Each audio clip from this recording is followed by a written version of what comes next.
Tonight on Narrative Live, George Nader denied bail. Nothing that they've accused us of has panned out in any way. Jared Kushner's cold heart. It's Narrative Live with Zev and Tracy.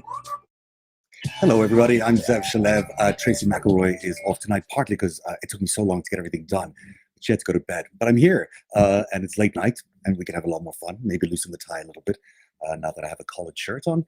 Welcome to the show. It's a big show tonight because we're going to be talking a lot about George Nader. We're going to try and unpack this idea of why he was denied bail. There seems to be a feeling among some people that we're looking at a possible change in the way the Department of Justice is investigating the Trump-Russia investigation, or there may be other clues as to what Nader may have not told the investigators in the Mueller inquiry. Also, we had a look at the royal visit, or visit to the royals, by the American royal family, as they'd like you to believe they are. All of them just came along. It was incredible, like a bucket load of Trumps poured out into Buckingham Palace, and we'll take a look at some of that. Of course, remember all of this because this is a narrative that they want you to start believing, because America, they want to be your royal family, and by being with their royal family or being with other royals, they're trying to tell you that they are royal worthy. Well, the jury, I'm sure, is out on that. Let's get into the starting block today. There's three big stories coming up first on the starting block.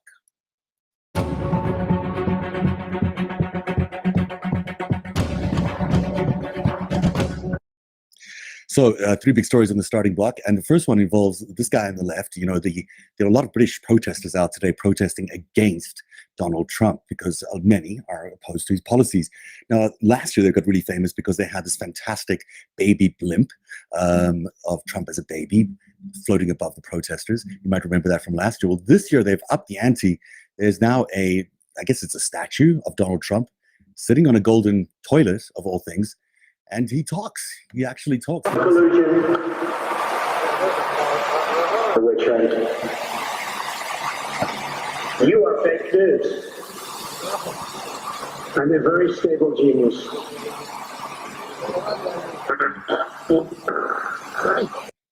don't know if you can make it out, but what you might have been missing there, if you didn't hear it, is Trump farting. Expelling air, I guess, after saying all those famous sayings he does, like you are fake news, or whatever else he said there. Anyhow, the fun times in London if you're a protester. Also in London, Donald Trump met with Nigel Farage. Now, originally, the Prime Minister, Theresa May, had banned Farage from being anywhere close to the state's commemorations of the visit by Donald Trump. But somehow, Farage managed to sneak in and have a meeting with Donald Trump. It's really an interesting thing that they've done. You know, the two of them have been linked to each other since 2016 because Farage, of course, led the Brexit movement along with Boris Johnson, who's expected to be the new prime minister in just the coming days of the United Kingdom. So you've got, you know, a guy who's likely to win the next elections, Nigel Farage, and Boris Johnson, who's about to be the new prime minister, all of whom came to power because of events that happened in 2016. And of course, Trump and Farage built a really close relationship during the 2016 campaign. You might recall they met in this picture that you just saw over there in front of the golden elevators at Trump Tower.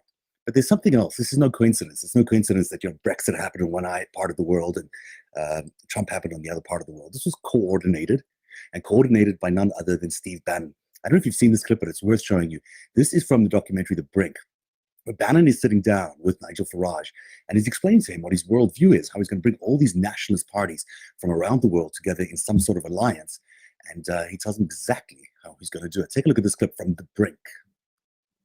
If you're interested, what I'd like to do is set up something, and I'll fund it somehow, that I think you're the perfect guy. We help knit together this populist nationalist movement throughout the world. Because guys in Egypt are coming to me, the Modi's guys in India, Duterte, you know, and we get Orban and even and we're somehow some sort of convening authority for conferences and stuff like that, so we can get ideas out there. I mean, do you think that's a worthwhile thing? Yeah, nobody's got it. Nobody's doing it right now. It's not being done. The reason we're going to beat Corbyn and Sanders is they're not prepared to take on the powers that be. We're fire breathers. I mean, we're taking on the establishment every day. You've taken on the Tory party. I'm taking the Republican Party. They don't have And that's why we can steal a march on them. And the reason they don't want to do it, it's immigration. As long as they don't take on they just refuse to take on the immigration. We're prepared to take it on. Yes. It's a global revolt. It's a zeitgeist. We're on the right side of history, but it's going to need the motive power. And the thing that's missing is that's what I'm really trying to put together now is the ideas. The ideas have to come in more sharp focus. The economic ideas, the political ideas. You've also moved, Stephen, to a different place. Yeah. The minute you stood up on that stage in Alabama, you became a different figure. Yeah. You're in a different place now. You're not just fixing stuff and operating behind the scenes and making it happen. Yeah. You're now the face of it. I'm taking over the Republican Party. Do you hear him say that? Interesting. Also, I didn't know Zeitgeist was pronounced Zeitgeist, or maybe it is pronounced Zeitgeist. And also interesting from that, Steve Bannon drinks kombucha, which I had no idea before. And so take a look at this. Now it's our next story. Jared Kushner and had a very interesting interview with Axios, the news site, which is fairly right-wing leaning and funded by right-wing funders. However, they are able to get better exclusives with Trump insiders because of the fact that they're right-leaning. And one of those people they're able to talk to in this week's episode was Jared Kushner. It's an incredibly intimate sort of interview because you get to see him at home, you get to see him at work. It's also kind of a soft interview at the end of the day, although it looks pretty hard because the journalist does, come at Jared Kushner a few times to correct some things, like the birther incident.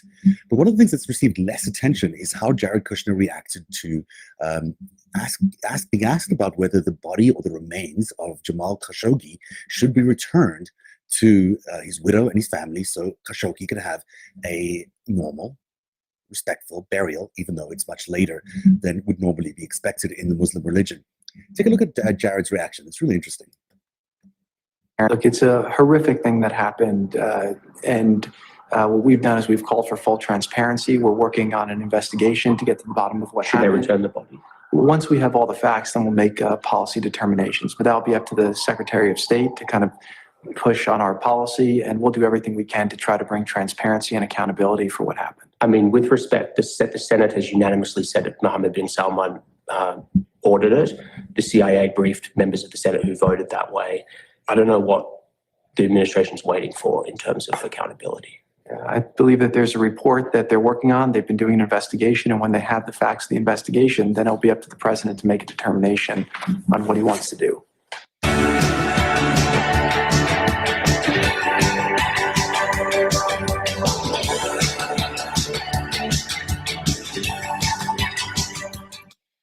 And that brings us to tonight's newsflash, our top story, where we unpack a narrative in greater detail. And this one is about princes and porn, and involves George Nader, the guy you see there on the left. The guy on the right is Mohammed bin Salman, Jared Kushner's really good friend that he was talking about in that interview. So yesterday, when George Nader returned to the United States, he was away on business. He was greeted on his arrival at John F. Kennedy Airport by federal officials who arrested him. They arrested him on child pornography charges, transporting child pornography to be specific.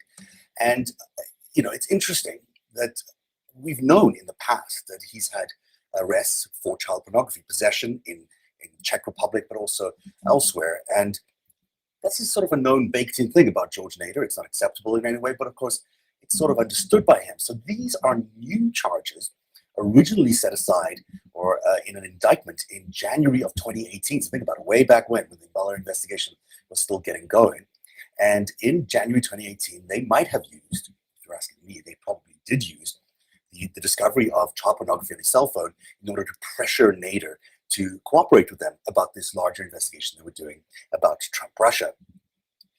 It seems that may have worked because Nader did land up cooperating, and we never heard about those charges that were set aside in that indictment in January 2018. However, they came to bear last night. And it's interesting that today in court, Nader was denied bail, which is also pretty unusual. It's child pornography charges, so probably worthy of that, but he was denied bail. And even though he has a heart condition, he was here to see a heart specialist, the judge ordered him transported under armed guard to Virginia, where he will be in a healthcare facility, but also under armed guard for 24 hours a day. So, he's getting the full extent of the law thrown at him.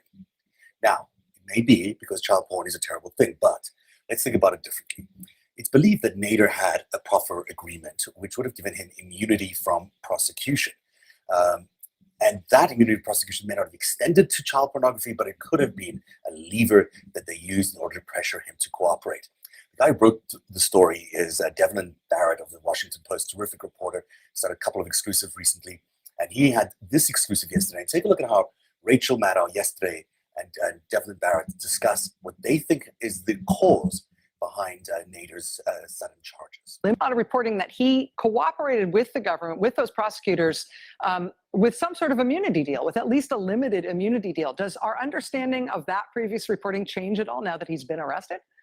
I don't think it changes a lot, but there's still some gaps that we haven't been able to fill in. But basically, I think the simplest answer is he cooperated under some sort of proffer terms, and we're told gave testimony to the grand jury. And technically, and basically, most of the time when you have a proffer, what you're talking about is you agree to tell your story to prosecutors with the understanding that you'll only be charged if you are caught lying to them. And so that is the basic premise of most proffer sessions. And so at that point, we have every reason to believe that was sort of the general condition of the Nader conversation, although we'd certainly like to know more and get the particulars of this. But my point is, it's entirely possible, and what it looks like so far is that Nader had some sort of understanding with prosecutors to talk about things like the meeting in the Seychelles, but not necessarily in a way that would expose him to any sort of criminal charges unless he lied to them. So I get from that George Nader may have lied to the Mueller investigators in some form during his cooperation time. And that's really significant, because what did he lie about? I mean, his significant testimony came around the Seychelles meeting. He is largely credited with setting up this alliance of countries on behalf of the Abu Dhabi Crown Prince Mohammed bin Zayed. This included Saudi Arabia, the United Arab Emirates, Russia, and the United States. And it all sort of did cement itself in the Seychelles when they had that big meeting. Now, that meeting, it turns out, also led to this. Remember this photograph? This is January the 28th, 2017. Donald Trump takes his first congratulatory call from Vladimir Putin after being inaugurated as president of the United States. Look around that room. Some of those people are not around anymore in the administration. In fact, the only one who still is Mike Pence. Steve Bannon, as it turns out, we now know, knew that there was a deal with the Russians in place.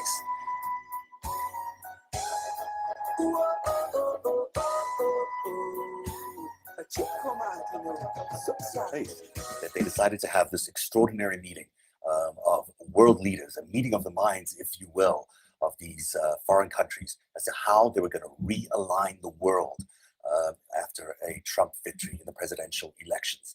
So we know the meeting took place in the Seychelles, and we know who was there. Mueller's report is pretty pedantic and detailed about what happened and what happened on the island.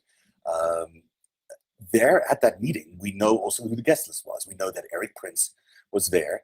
He, of course, a good friend of Stephen Bannon and the former mercenary, maybe still a mercenary. Kirill Dmitriev is a name you really need to know. He basically works for Putin. He's the head of the Russian Development Fund, but he calls Putin his boss, and he's right about that. It seems like Putin calls the shots there.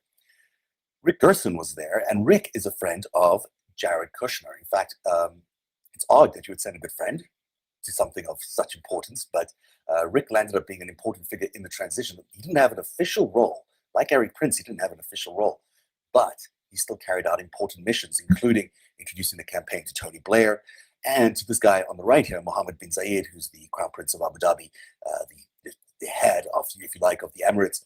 And then George Nader is the guy who works for Mohammed bin Zayed, who was the reason this entire thing took place. He was able to put this entire meeting together.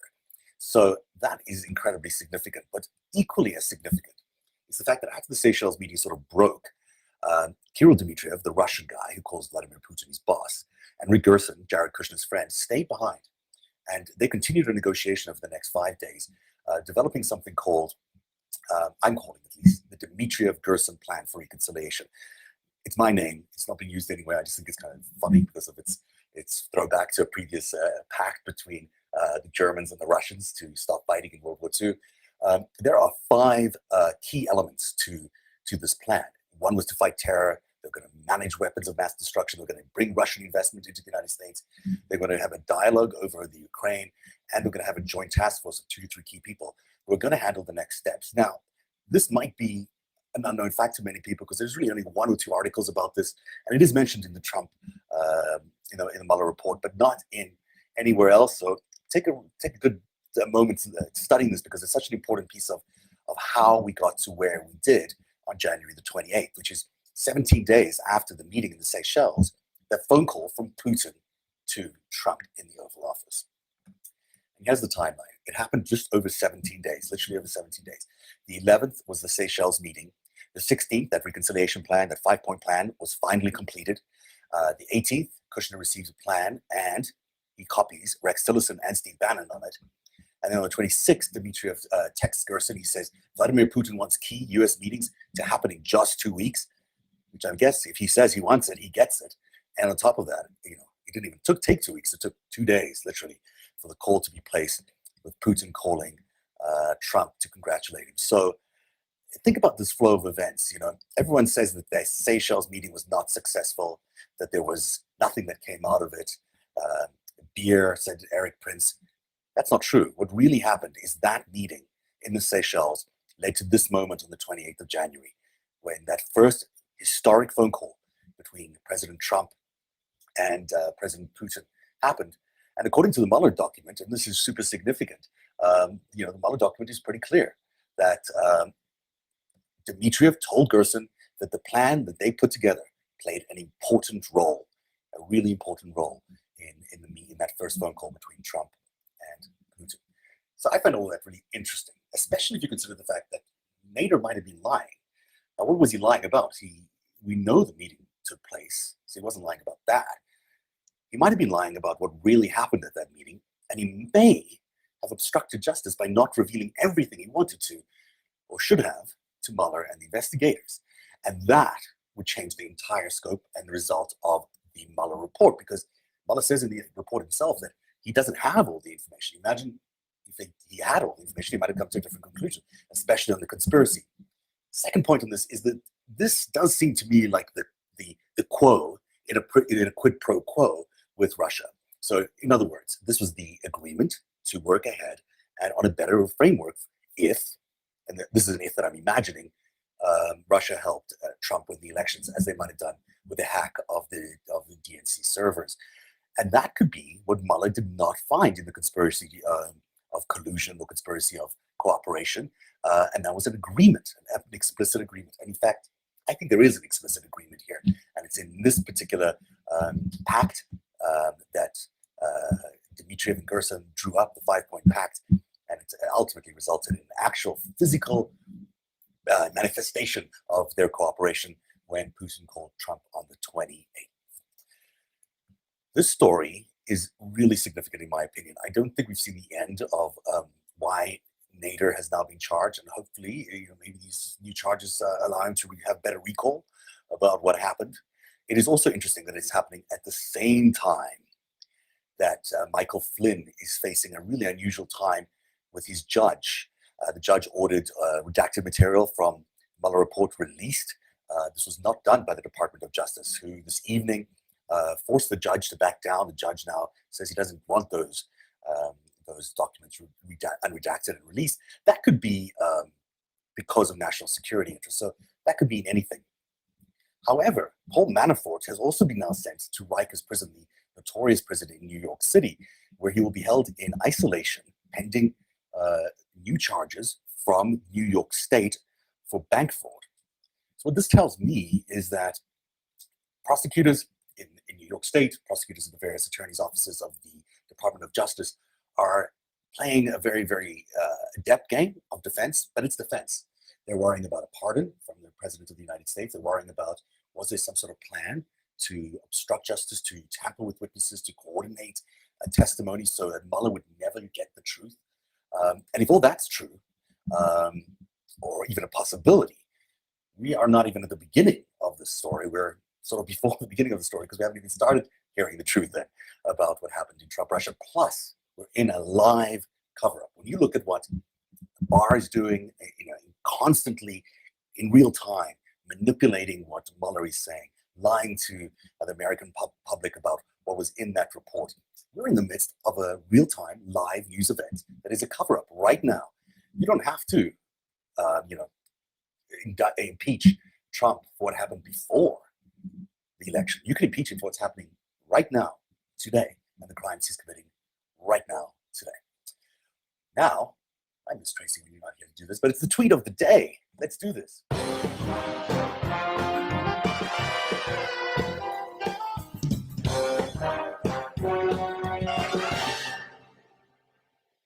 And I'm really happy about this because Elizabeth De La Vega, Betsy De La Vega, is phenomenal. She's helped Tracy and me so much in our reporting, and I'm really thankful that she's been able to do that with us.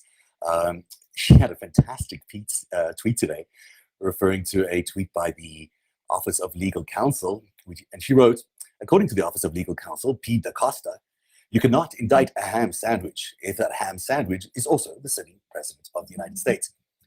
Now, Pedro Nicolazzi, I think DaCosta said, remember the whole even a ham sandwich could be indicted business, which of course is a really famous line.